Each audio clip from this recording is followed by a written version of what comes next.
Hindi ka malalalo sa akin sapagkat ako'y maraming narating. Halos lahat ng sasakyan ko.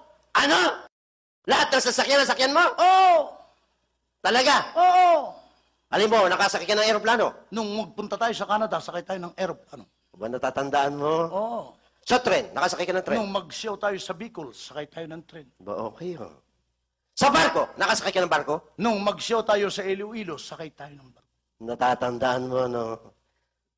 Sanay ka ba sa barko, pare? Oo. Dating seaman. Seaman? Oo. Eh, kung magtanong ako sa iyo, masasagot mo. Siguradong masasagot ko yan. Tungkol sa barko. Oo. Ilan ang angkla ng barko? Ang angkla ng barko ay dalawa. Dalawa. Isa sa unahan, isa sa hulihan. Ba tama, dalawa yan.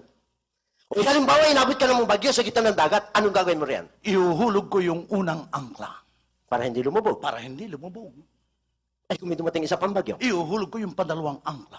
Kung may dumating palang bagyo. Ihuhulog ko yung patatlong angkla. Kung may dumating palang bagyo. Ihuhulog ko yung paapat na Kung may dumating palang bagyo. Ihuhulog yung palima. Kung may dumating palang bagyo. Ihuhulog ang paanim na angkla. May tarantado ka para eh. Bakit? Sabi mo, dalawa lang angkla ng barko eh. Oo. Ay, saan ka kuha ng mga angkla mo? Ay, saan ka nakuha na yung bagyo?